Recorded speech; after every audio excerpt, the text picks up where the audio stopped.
You've reached the National Center for Missing and Exploited Children's Hotline, where you may report information about child sexual exploitation or a missing child. This line is being recorded.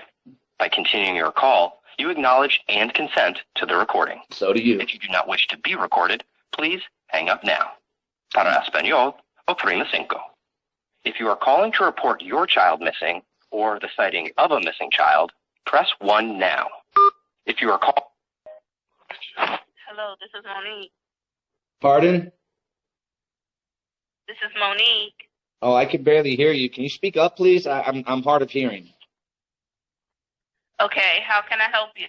Yes, ma'am. I need to know if you guys have a River Stanley, age 3, from Idaho in your missing child database. I know where this child is. And what's his last name? Stanley, Stanely, in the custody of Sarah Stanley, mother. No, we do not have him in our records. Thank you, ma'am. Is it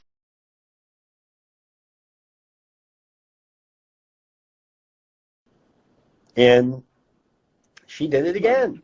She didn't show up for that either. And that was so counting when I tried to visit him in Arizona, I flew to Arizona twice and my visit was denied. That was in the summer of 2020.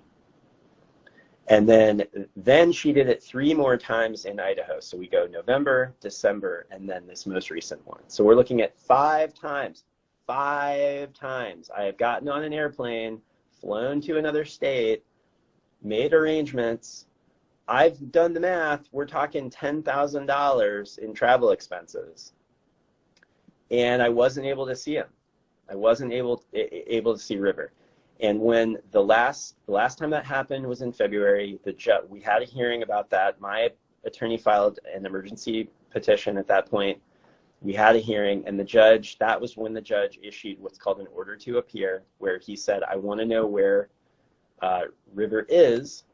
And you know, Sarah has been concealing her address from the court for going on 2 years now. And she's claiming to be part of this Idaho address confidentiality program, which apparently is a program set up to protect people who are victims of domestic violence, which, by the way, I fully support.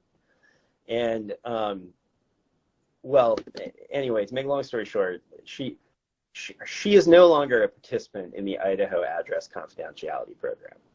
We received a letter from that organization basically saying that they are no longer a part of that. And we also received, because the court ordered it, we received the application that she submitted to become part of that program.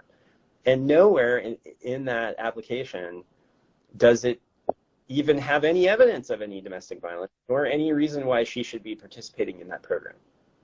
And she's no longer in it. So there you go. So, you know, we don't know where River is and Sarah are at the time of this. And then that's when they issued this order to appear. She was ordered to appear with my son at the courthouse. And she told the judge, our judge, at this hearing that she would not go. She's not going to comply. And she didn't show up. So that's why, and we at this point, they had slated another new trial dates to be at the end of March. That was going to happen. We were going to have another trial, and she was going to have another opportunity to make her case.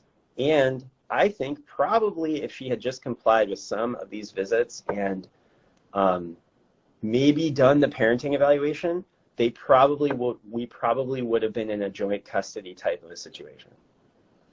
So we get to, you know, we get there, and then she doesn't appear, and that is when the judge issued the temporary, you know, custody change, which he told her at the hearing that he was going to do. He said to her, if you do not show up at this, you know, order to appear, then I'm going, you know, well, he had already changed custody when I missed my 5th visit, but he basically said, you know, I will vacate the trial and I will change custody permanently.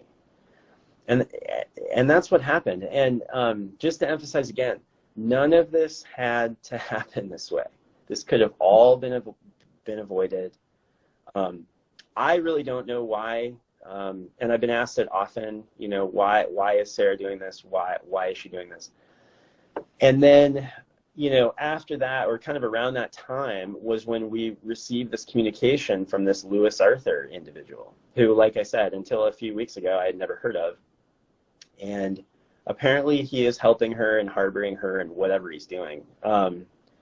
And then, you know, then we got into this pattern of intimidation and threats and online threats and all of that.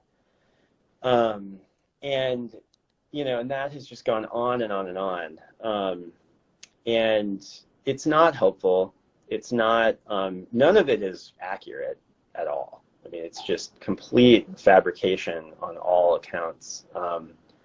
And there is some sort of ultra right-wing agenda that is being, you know, foisted or used to justify this this situation. And yeah, I mean, it's just really unfortunate.